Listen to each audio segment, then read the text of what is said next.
Hey everyone, my name is Josh and welcome back to your fourth stimulus package and news update. In today's video, we have a lot of news to get into, but first, if you would like to receive 2 free stocks from Webull valued up to $2,300, make sure to claim them by clicking my link, which you will find in the description box below. Okay, so members of Congress were finally able to avert a government shutdown last night, cutting a continuing resolution deal through February 18th. To make sure they were able to extend government funding, they first had to strike a deal with conservatives where they had to vote on an amendment which would have defunded President Biden's vaccine mandate for larger employers. This is where Biden is forcing employers with more than 100 employees to require their employees to either be vaccinated or get tested on a weekly basis. In order for this to pass, all 50 Republicans would have needed to vote in favor of it, in addition to at least one Democrat. Prior to the vote, it was unknown whether Democratic Senator Joe Manchin would also join them in approval of this measure. When Senator Manchin was asked if he would vote to defund Biden's vaccine requirement, all he said was that he was still working through it. In the end, though, he voted with his fellow Democrats, and the amendment was struck down. Shortly after, they held a vote on the CR deal, and as expected, it passed, which extended government funding for 2 more months. Now, of course, all this didn't pass without first quite a bit of drama taking place. House Speaker Nancy Pelosi, for example, ripped into Republicans for threatening a government shutdown over the vaccine mandate and accused them of promoting a dual crisis of the economy and public health. Yeah. Let me just say, yes, sir. Mr. Speaker, once again, we're at a deadline for funding the government. There's a deadline to raise the debt ceiling. What kind of a message does it send to the American people that even keeping the government open is a struggle? I mean, we're sitting here talking about whether or not the House and the Senate can get it done. The message is that the obstacle to moving forward with most of what we want to do lies in the Senate in the person of Mitch McConnell. You like to make it look like, oh, we can't get things done. No, we've been trying to pass. We've been trying to come together to do the omnibus bill, but the Republicans will not come to the table to discuss it. So why do they don't care about this, that, or the other thing? They just want to get the job done, and we will get it done.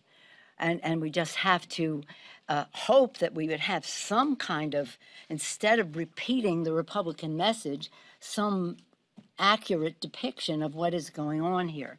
But we will get it done, and we will get it done in a timely fashion. Ms. Jake. Can I ask, are you going to, in anticipation that the Republicans might slow this up, the government funding, will you keep the House here this weekend, or do you plan to let them disperse after you pass this? Well, we anticipate that the Senate will pass the legislation.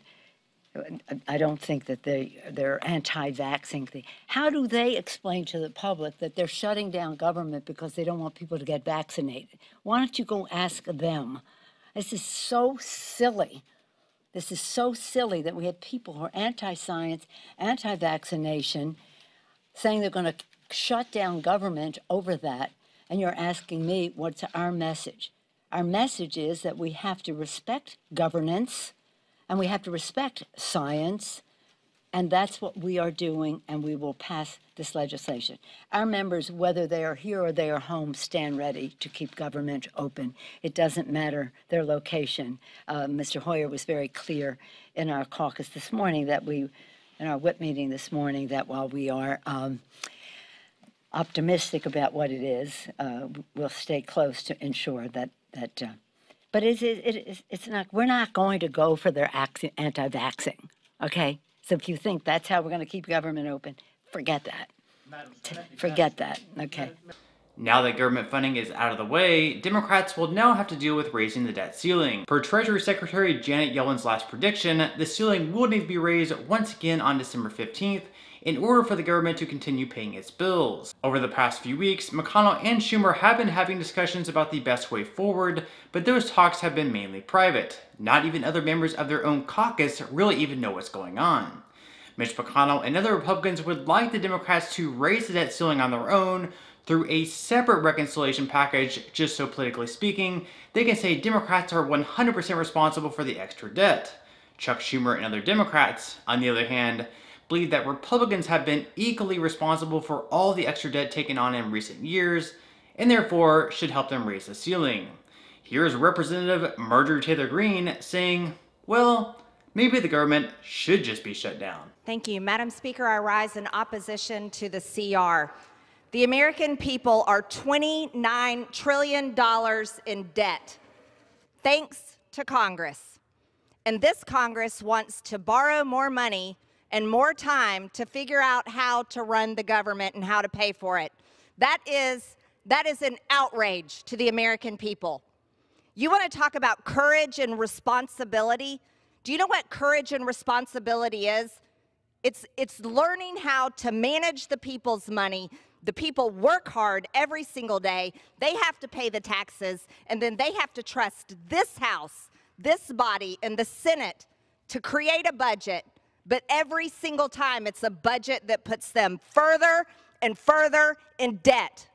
It is an audacity, the audacity of Congress to borrow more money and not be able to come up with a budget that makes sense and that we can pay for.